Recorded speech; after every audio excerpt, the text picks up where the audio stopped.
जन्म की, सृष्टि के नियमों की, इनकी ठेकेदारी परमात्मा की है। इसमें तुम्हें हाथ देने की जरूरत नहीं। और जो दुनिया तुमने बना रखी है इसकी ठेकेदारी तुम्हारी है, वो तुम्हारी जिम्मेदारी। फिर गायत्री मंत्र में दूसरा शब्द आता है भू। क्या शब्द है बोलो? भू का अर्थ है प्राण का भी प्राण। ईश्वर कैसा है बोलो? प्राण का प्राण। कैसे है प्राण का प्राण? प्राण किसे कहते हैं? बोलो प्राण किसे कहते हैं? जानते तो हो? नहीं जानते? ये जो सांस ले रहे हो इसी का नाम क्या है? नहीं, इसका नाम प्राण नहीं, इसका नाम प्राण नहीं, अपितु इसे जो चलाने वाला सामर्थ्य है उस सामर्थ्य का नाम क्या है? प्राण है। क्योंकि शरीर जब नष्ट हो जाता है प्राण है। भुवः क्या मतलब क्या है? दुखों का नाशक। परमात्मा दुखों को दूर करने वाला है। कैसे दूर करता है परमात्मा दुखों को? बोलो कैसे दूर करेगा परमात्मा दुखों को? अब मुझे दुख हुआ तो परमात्मा कैसे दूर करेगा मेरे दुख? तो एक आरती गाते ना, क्या आरती गाते हैं? ओम जय जगदीश हरे। चलती है यहाँ ये आरती? चलती है? ओम जय जगदीश हरे, स्वामी जय जगदीश हरे। भक्त जनों के संकट क्षण में दूर करे, जो ध्यावे फल पावे, कष्ट मिटे मन का। ऐसी आती है कि नहीं? ये कहाँ बजती है आरती? आर्य समाजों में बजती है कि मंदिरों में? हैं? हम मंदिर वालों को जाके बता मत देना ये कभी आर्य समाज का भजन था जो पंडित श्रद्धानंद फिल्लोरी ने लिखा था मेरठ के। उन्हें पता नहीं है, पता चल जाएगा तो कल ही बंद कर देंगे इस आरती। हैं? एक दिन एक जगह ये आरती हो रही थी, मैं वहां बैठा था। पंडित जी बोले जी तुमने आरती नहीं गाई। मैंने कहा मैंने तो गाई। बोले नहीं आप बीच में चुप हो गए थे। मैंने कहा जहाँ चुप हो गया आप गा दूंगा। बोलो कहाँ चुप हुआ था? उन्होंने कहा एक पंक्ति छोड़ दी अब गाओ। हमने कहा बोलो। बोले मैं मूरख खल कामी। मैंने कहा ठीक है आप बोल देते। मैंने कहा तू मूरख खल कामी। तो बोले अरे नहीं ऐसे नहीं, ऐसे बोलो कि मैं मूरख खल कामी। मैंने कहा ऐसे ही बोल रहा हूँ, तू मूरख खल कामी। तो बोले आपने लिया। बोलो मैं चलो एक ही बोलूं, मैं तो मूर्ख नहीं हूं, न मैं खल हूं न कामी हूं। तो काहे बोलूं मैं मूर्ख खल कामी? मैं तो नहीं बोलूंगा। बंधुओं यहां समझना कि संसार में जो कुछ हो रहा है उस होने के पीछे कारण है। कल परसों आचार्य जी बता रहे थे किसी भी काम के पीछे होने के 3 कारण हैं, उपादान कारण, निमित्त कारण और साधारण कारण। इन 3 कारणों पर अगर हमारी पहली दृष्टि बनी रहे तो हमारे जीवन में दुख आने वाला। अगर मैं सोच विचार करूंगा तो बोलो दुख आएगा? बोलो दुख आएगा? एक लड़की बात कर रही है और चाय बना रही है, चाय पर ध्यान ही नहीं है, चाय के उपादान कारणों पर ध्यान नहीं है, चाय के साधारण कारणों पर ध्यान नहीं है। बात करें माता जी के साथ पड़ोसन की बुराई कर रही है और चीनी डालने के बजाय नमक का डब्बा उठा लिया, ध्यान उधर है और डाल रही है चाय में। बोलो दुख होगा कि सुख होगा? बोलो दुख होगा कि सुख होगा? अच्छा ये सोचो कि इससे भी बड़ी गलती हो सकती है। क्या गलती हो सकती है? उसने गैस तो खोल दी लेकिन जलाई नहीं और भूलवश इधर उधर चली गई, गैस पूरी रसोई में भर गई है। अब वो वापस आई और वापस आकर उसने माचिस जलाई, क्या होगा? सुख के दुख होगा। तो परमात्मा हमें कैसे दुखों से दूर कर सकता है? हम जब परमात्मा के पास जाएंगे तो हम परमात्मा के पास जाने पर क्या पाएंगे? परमात्मा सत्ता क्या है? परमात्मा है ज्ञान स्वरूप। क्या है परमात्मा? बोलो ज्ञान स्वरूप। परमात्मा के निकट जाने पर ज्ञान प्राप्त होता है और जब चीजों को ठीक से जानेंगे तो बोलो दुख नष्ट होंगे कि नहीं होंगे? होंगे कि नहीं? अच्छा ये बताओ संसार में दुख है कि नहीं है? सीधे होकर बैठो, सीधे होकर बैठो। ये लड़की भी सीधे होकर बैठो। हाँ मुझे यूं देख रही है बहुत दूर से। हाँ मेरी ओर ध्यान दो और मेरी बात सुनो। संसार में सुख ज्यादा कि दुख ज्यादा? बोलो भाई। संसार में दुख ज्यादा है। संसार में अगर संसार में दुख ज्यादा है तो बोलो कौन कौन है जो अभी इस दुख भरे संसार को छोड़कर जाना चाहते हैं? मैं प्रबंध करूं? है कोई? नहीं। इसका मतलब संसार में दुख ज्यादा नहीं है, संसार में सुख ज्यादा है। लेकिन हर सुख के पीछे दबे पांव दुख खड़ा है। ठीक कह रहे मुनि? हर सुख के पीछे दबे पांव क्या खड़ा है? दुख खड़ा है। ये बताओ हमारे नेत्र सुख हैं कि दुख हैं? अगर नेत्र छीन लूं तो दुख है। बात समझ में आई कि नहीं आई? अच्छा बताओ, नेत्र हैं, छिन जाने की संभावना है कि नहीं? बोलो है कि नहीं? 40 साल के बाद वैसे चश्मा चढ़ जाना है। अगर नहीं भी आंख खराब हुई तो भी इतना तो होने लगता है कि निकट से या दूर से दिखने लगता है ना? और हमारी माताजी ऐसे सुई में धागा डालती थी, मैंने कहा और लंबे हाथ होते तो और दूर से डालती थी, लेकिन वो क्या हो रहा है, आंखें खराब नहीं हुई, ये हो जाता है, आंखें पुरानी हो गई, पुरानी होने पर चीजें बदल जाती है, चल जाए, आंखें पुरानी होने पर चीजें बदल जाती।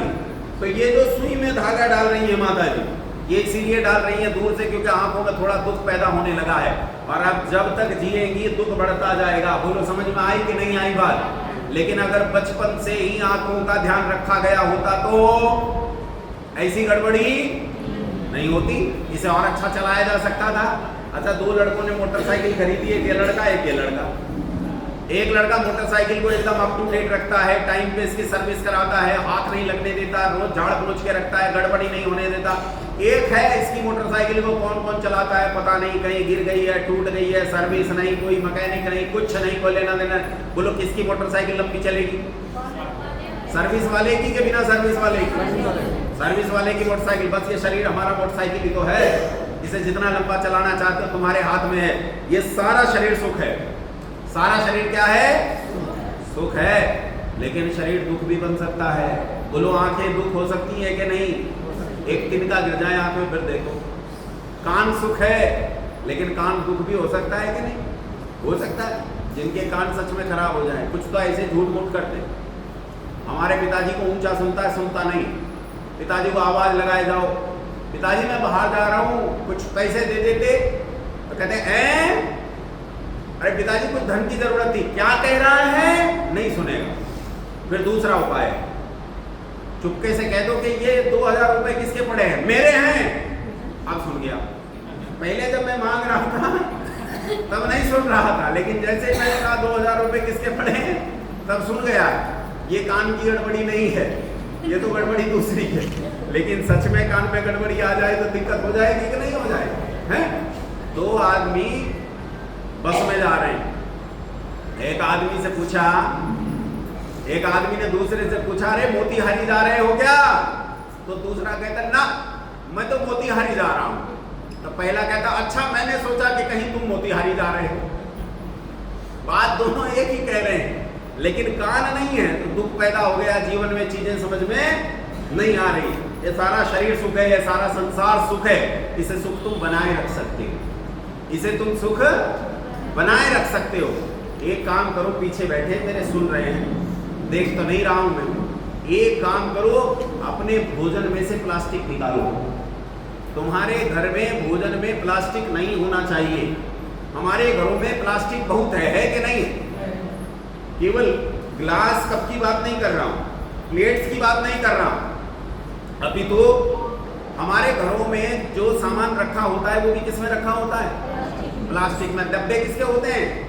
हर चीज प्लास्टिक की है। खाने में से कम प्लास्टिक निकालो। खाने में प्लास्टिक नहीं होना चाहिए, खाने में प्लास्टिक नहीं होना चाहिए, इसे निकालो भाई प्लास्टिक को। अच्छा ये बताओ, यही आर्य समाज में उत्सव हो रहा है, बताओ पत्ते वाली पत्तल आ सकती है कि नहीं? अरे आ सकती है कि नहीं? पर ये ध्यान रखो, पत्ते वाली पत्तल के ऊपर भी आजकल एक पन्नी चढ़ा देते हैं, पन्नी चढ़ी हुई ना हो, एकदम सादी पत्तल लेके आओ। अच्छा सादी पत्तल लेके आओगे तो ये बताओ आदमी खड़ा होके खा पाएगा क्या? बोलो खा पाएगा क्या?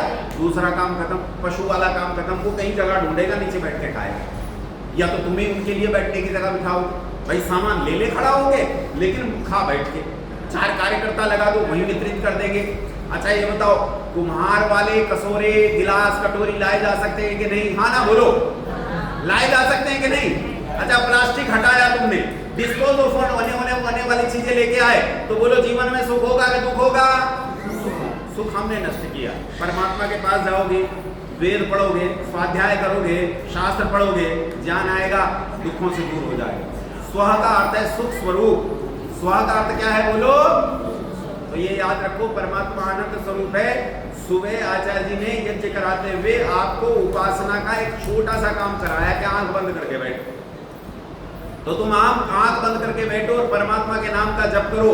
जब तुम परमात्मा को पुकारोगे तो परमात्मा सुनेगा, सुनेगा तो तुम्हारे साथ कनेक्शन बनेगा, और कनेक्शन बनेगा तो भैया जैसी वस्तु के साथ कनेक्शन बनेगा वैसी ही चीजें मिलेंगी। ये बताओ, अगर बर्फ की सिल्ली के साथ कनेक्शन मिलेगा तो क्या मिलेगा? गर्मी की ठंडी? बोल पढ़ो। एसी के साथ कनेक्शन होगा तो गर्मी लगेगी कि ठंड लगेगी? अच्छा, अगर आग के साथ कनेक्शन होगा तो, और आनंद स्वरूप के साथ कनेक्शन होगा तो परमात्मा सुख स्वरूप है, उसके साथ कनेक्ट होने की जरूरत है। अपना चार्जर जोड़ो उसके साथ और चार्ज हो जाओ। जब उसके साथ चार्जर जोड़ोगे तो तुम चार्ज हो जाओ। शब्द आता है तत्, तत् मतलब वह, तत् मतलब वह। कौन? जिसकी अभी चर्चा की है, ओम, भू, भुवा, स्व, ये चारों परमात्मा के नाम है। किसके नाम है ये? परमात्मा के नाम है। वह परमात्मा जो कैसा है? सर्वरक्षक है, प्राण का भी प्राण है, दुखों का नाशक है, सुख स्वरूप है वह। सवितु, सविता, सविता मतलब सबका प्रकाशक, सविता मतलब सबका, सबका प्रकाशक। ऐसे नहीं जैसे लाइट जल जाती, लाइट से चीजें दिखाई देती हैं, लेकिन सबका प्रकाशक है कि वो चीजों के विज्ञान को खोलने वाला है। जैसे जैसे आप परमात्मा में गति करते हो आपके सामने चीजें खुलती जाती हैं। जैसे एक छोटी सी बात आपसे बताता हूं, मुझे बताना। एक शब्द है स्वतंत्र। शब्द क्या है? स्वतंत्र। स्वतंत्र का अर्थ क्या होता है? स्वतंत्र में और गुलाम में क्या अंतर होता है? कोई रोक टोक नहीं। अच्छा, एक आदमी गीत गाता है। जब मैं पढ़ता था तो एक गीत बजता था उन दिनों बहुत, आजकल तो नहीं बजता। वो गीत बजता था, मैं चाहे ये करूं, मैं चाहे वो करूं, मेरी मर्जी। सुना तुमने? अखबार का कोट सिलवाऊं, मेरी मर्जी। ऐसा ऐसा कोई बात था। वो अखबार का कोट सिलवाए, बारिश आ जाएगी तो क्या होगा वो अलग विषय, लेकिन वो कहता है मेरी मर्जी। आजकल लोगों ने इस मेरी मर्जी को स्वतंत्र समझ लिया है। स्वतंत्र शब्द का अर्थ क्या समझ लिया है? मेरी मर्जी, मेरी मर्जी। इसका नाम स्वतंत्रता है, इसका नाम स्वतंत्रता है। ध्यान से सुनो। मेरी मर्जी में गाय खाऊं या मैं गाय को पूजूं, मेरी मर्जी में मांस खाऊं या शाक खाऊं, मेरी मर्जी में लोगों को दुख दूं या सुख दूं, ये स्वतंत्रता है। ये तो बहुत खतरनाक हो जाएगी। फिर तो आतंकवादी भी स्वतंत्र है। क्या इसे स्वतंत्र कहते हैं? इसे स्वतंत्र नहीं कहते, इसे कहते हैं स्वच्छंद। स्वतंत्र किसे कहते हैं? तो स्वतंत्र में दो शब्द आए, एक स्व और दूसरा तंत्र। स्व का अर्थ होता है अपना, बोलो, स्व का अर्थ अपना, और तंत्र का अर्थ सिस्टम। तंत्र का अर्थ सिस्टम, अपना सिस्टम। अपना सिस्टम कौन सा है? पहले अपना ढूंढो संसार में कौन है? अपना ढूंढो संसार में कौन है? ये बताओ। तुम्हारे मित्र हमेशा तुम्हारे रहने वाले हैं? जिनके साथ कल मित्रता थी आज उनके साथ बोलचाल भी नहीं है, जिन्हें तुम पसंद नहीं करते थे आज उनके साथ बड़े अच्छे से बात करते हो, मित्रता रखते हो। इसका मतलब मित्र शाश्वत नहीं है, हमेशा रहने वाले नहीं है। अच्छा ये बताओ, तुम्हारी माँ हमेशा रहने वाली है कि मर जाएगी एक दिन? मर जाएगी। पिता ये भी हमेशा रहने वाले नहीं है। मेरे साथ हमेशा रहने वाला कौन है? मेरे बच्चे, मेरी पत्नी, ये मेरे मित्र, मेरा धन संपत्ति, बैंक बैलेंस। कौन? मेरा अपना कौन है जो हमेशा मेरे साथ रहेगा?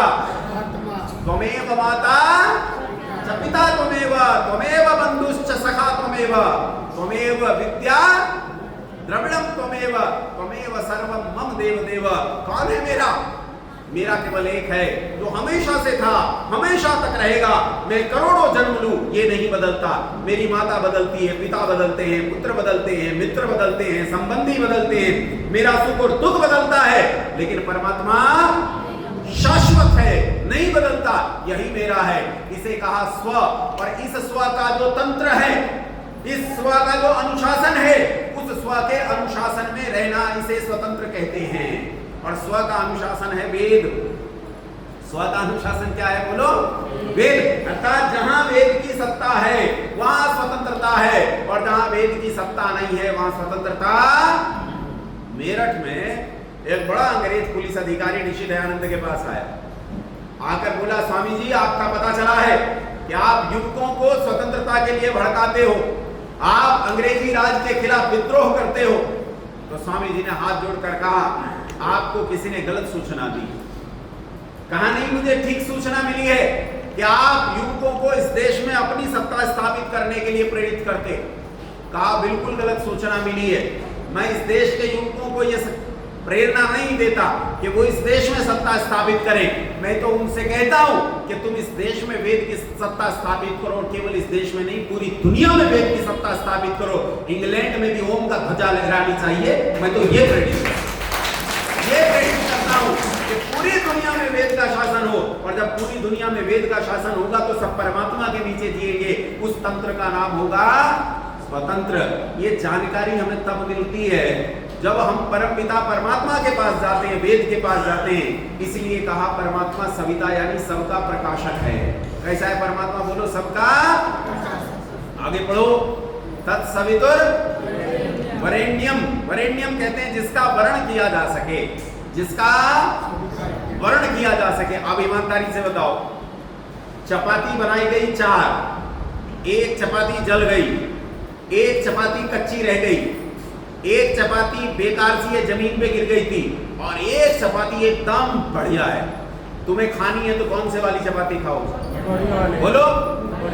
तो इन चपातियों में जो सबसे उत्तम है, हमने उसका वर्ण किया। तो जब कहते हैं वरेण्यम, तो वर्ण उसका किया जाता है जो सबसे उत्तम होता है। तो वरेण्यम शब्द का अर्थ है संसार में सबसे उत्तम पदार्थ। तो संसार का सबसे उत्तम पदार्थ कौन है? परमपिता परमात्मा है। इसके जैसा दूसरा उत्तम पदार्थ कोई नहीं। इसी का वर्ण किया जा सकता है, किसी और का वर्ण नहीं किया जा सकता। थोड़ा सा बचा है, समय बहुत हो गया है, भूख लगी होगी, पीछे ईश्वर जी दांत किटकिटा रहे हैं, मुझे आवाज आ रही है, तो समय बहुत हो गया है। मैं आधे मंत्र की व्याख्या अभी कर रहा हूँ, आधे की शाम को करके फिर अपना विषय ले लूंगा बाकी का। ऐसा ही करें ईश्वर जी, तो पूरा करें। अभी समय क्या हुआ? 2-3 मिनट अभी बाकी है भाई, समय बाकी है। मैं तो वैसे भी ऊपर लेता हूं। अभी 2-3 मिनट बाकी। सुनो, तत्सवितुर वरेण्यम। आगे भर्गः धीमहि धियो यो नः प्रचोदयात्। यहाँ एक शब्द समझो पहले, भर्गः शब्द से पहले एक शब्द समझो। भर्गः का अर्थ क्या है? भर्गः का अर्थ क्या है? शुद्ध। कैसा है? अच्छा एक बात बताओ, कैसा होता है परमात्मा? शुद्ध किसे कहते हैं? ध्यान से सुनो। मुझे एक बात बताओ, दूध में क्या मिलाते हैं? हैं? पानी मिलाते हैं। और हमारी बहन ने तो पूरा मामला ही बिगाड़ दिया था कल हमारा। देखो भाई, लड़कियां किसी की नहीं होती, ये केवल ससुराल की होती है। हमें छोड़ के ये दूसरों के घर गई तो हमारी बुराई मंच से कर रही है। कह रही है मेरे घर में दूध का काम होता है, यूरिया मिलाते हैं। हमने नहीं मिलाया कर। अच्छा, दूध में क्या मिलाते हैं बोलो? पानी मिलाते हैं। क्या मिलाते हैं दूध में? यूरिया भी मिलाते हैं कि नहीं मिलाते लोग? हम नहीं मिलाते, तुम तो मिलाते हो। मिलाते हो कि नहीं? अरे मिलाते हो। जब मैं यहाँ आया पहले दिन तो ईश्वर जी दूध लेके आए, बोले अच्छा जी दूध ले लो। तो हमने सोचा दूध आ गया, दूध वाले लोग हैं, हमने कहा दूध पिएंगे। मैंने कहा दूध कौन सी गाय का है? बोले गाय का नहीं है, पन्नी का है।